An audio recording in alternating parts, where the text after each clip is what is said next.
Mama Nadège bazolukele toujours liwa et mokili.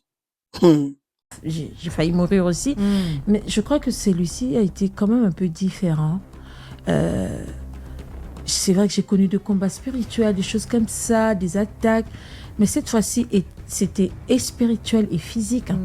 Et j'ai été vraiment empoisonnée. Et c'était vraiment un stade un peu... je partais quasiment. Tu t'es senti partir en fait. Vraiment. Oui, je me voyais. C'est difficile de se voir tous les jours devant un miroir et voir combien tu dépéris, combien... Au fait, tu n'as plus à faire la politique de l'autruche. Tu peux voir que là, je suis vraiment en train de partir. Tu connais l'issue, tu connais la fin. Mon mari me dit toujours, et j'aime le répéter, j'ai dit, je continuerai à faire la chose pour laquelle on voulait me tuer. Satan, tu ne m'auras pas. Je vais continuer. Si tu veux me tuer, c'est que cette chose, elle est bonne. C'est ça. Ça te dérange, alors je vais continuer à le faire. Ça change des vies, c'est vrai. En fait, c'est passé par plusieurs phases où je me suis dit, Seigneur, qu'est-ce qu'il y a? Je pose des questions à Dieu. Bien sûr. Seigneur, il y a un moment même, je me suis dit, Seigneur, tu dois me dire vraiment qui je dois être. Parce que là, je sais que je prêche, je chante. Mais tu dois me dire ce que je suis encore de plus. Parce que si vraiment le diable me cherche comme ça, c'est qu'il y a quelque chose, il y a une donnée que je manque, que je n'arrive pas à comprendre. Pourquoi il s'acharne sur moi? Seigneur, j'ai l'impression que je suis vraiment la cible du diable là. Bonjour, bonjour. Bonjour na biso nyonso tokutani lelo na video oyo tolobela Mama Nadège. Moyembi na nkolo, moyembi na nzambe, prédicateur oyo asepesaka biso na miziki na ye, na banzembo na ye, asalelaka biso du jour au jour. Soki na ye koloba eza na ba oyo baza ko en vouloir ye liwa, bobolinga akufa. Donc moi si oyo eloko nalinga naloba, pourquoi il y a plus l'amour? Il y a plus l'amour depuis nayebi la mama oyo.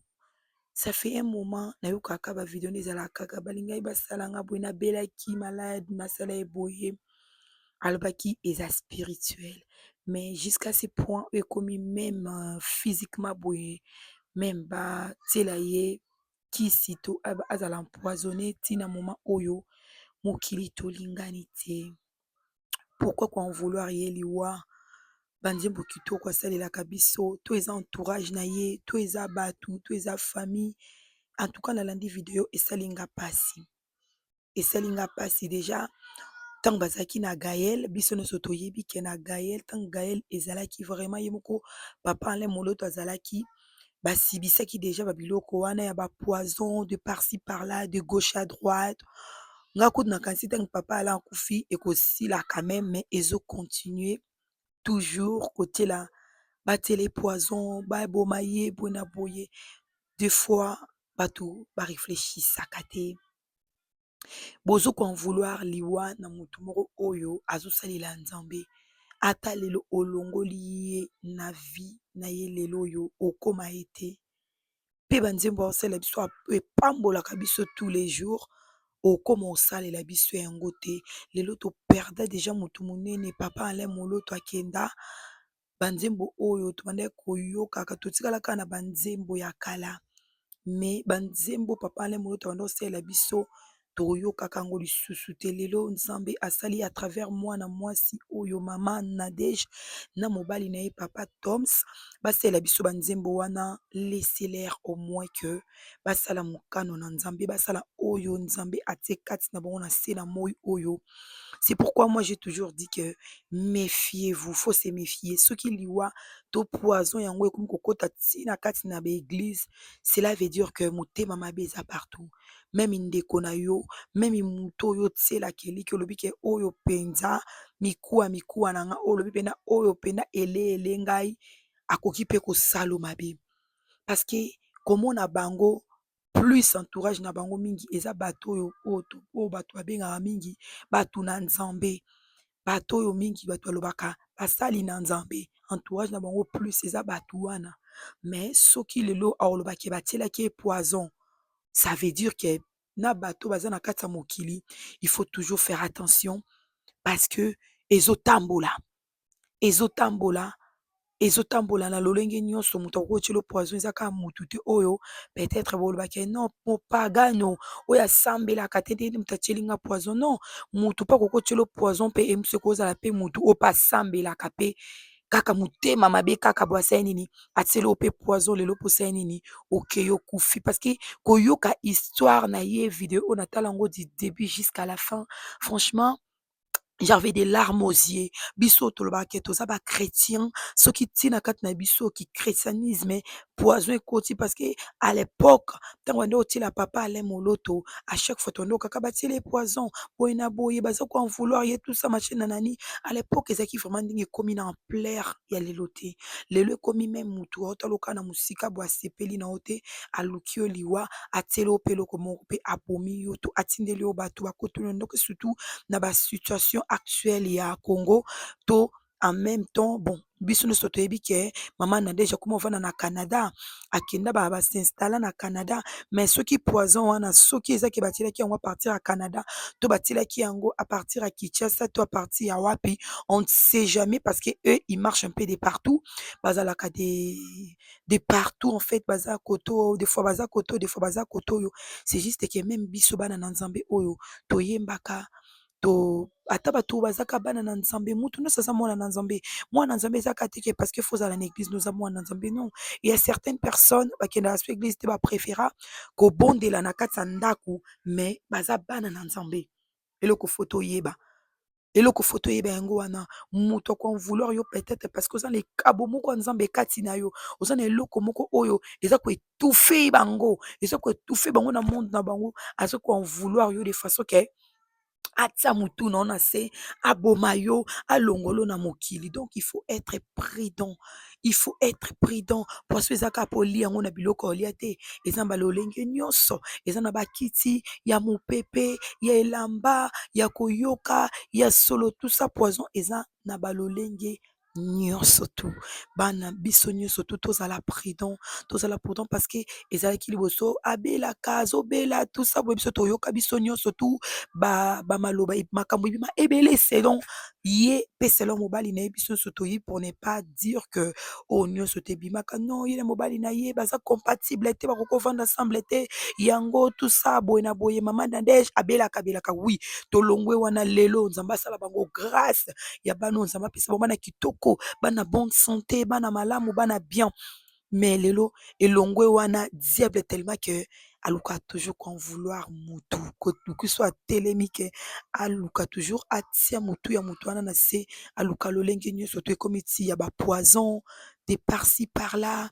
donc bana na Nzambe ngelo nalinga naloba tozala prudent tozala mayele toyoka ye boyoka susu ndenge alobaki ntina suka abetaki vraiment lisolo na ye mpenza esalaki biso nga epesaki nga nazwaki oyo nakokaki nazwa franchement nateyamaki parce que à chaque fois nga natalaka batémoignage ya mama Nadege nazwaka toujours quelque chose oyo epesaka ngai motivation epesaka nga courage epesaka nga force esalaka ke nazala mayele na environnement na nga mpe na bato na ofanda na bango merci mpona video na biso natiki bino boyoka suite ya témoignage na ye ekoedifie yo ekoedifie mpe ngai bosabone bolike bopartage botikela nga commentaire nazanga te korépondre merci particulièrement.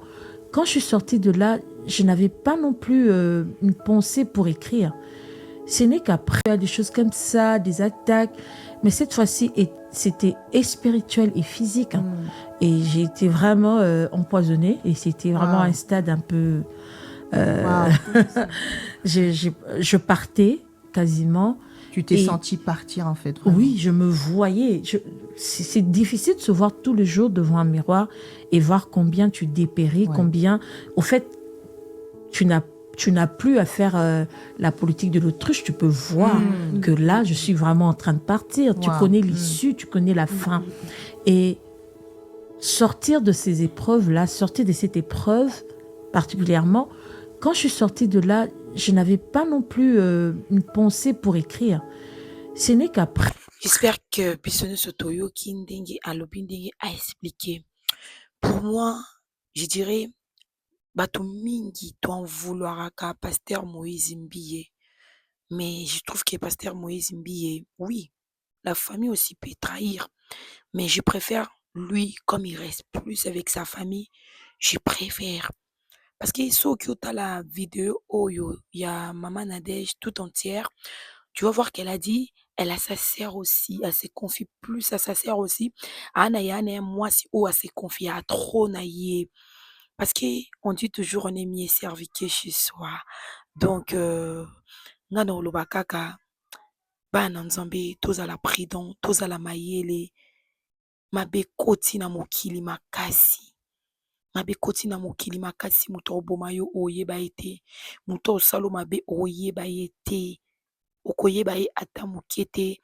Liwa ekoti makasi na niveau na milie na biso congolaise, na milie africaine, na milie ya biso nyonso tu, que ça soit ya famille, que ça soit na politique, que ça soit où, liwa ekoti makasi mpe motema mabe ekoti makasi. Motema mabe ekoti makasi, tozala mayele, tozala prudent, tozala vraiment vigilante na oyo ozomela, na oyo ozolia, na oyo ozolata, parce qu'on ne sait jamais. C'est tout ce que j'avais à dire. C'est un petit conseil à prendre vraiment au sérieux, mokili et baby. Mokili et baby, parce que biso awana ba Europe, et ça parce que Dieu quand même, bato mingi baza na kobanga parce que on est tout le temps checké. Omona soki mutu daboteli mutu poison, même si otiaki ngo na lolenge nini, bakodécouvrir toujours la personne oyo atia yango. Yango omoni eza mwa mpasi, me na Afrique bisika bandeko misusu baofanda mpona kodécouvrir mutu oyo atieli mutu eloko eza mwa mpasi. Surtout bandeko na biso oyo boza na Afrique, bozala vraiment prudent makasi, bozala mayele na eloko ozolia, na eloko place ofandeli, na oyo ozosimba, bozala mayele. Tokutani prochainement mpona une nouvelle vidéo. Merci.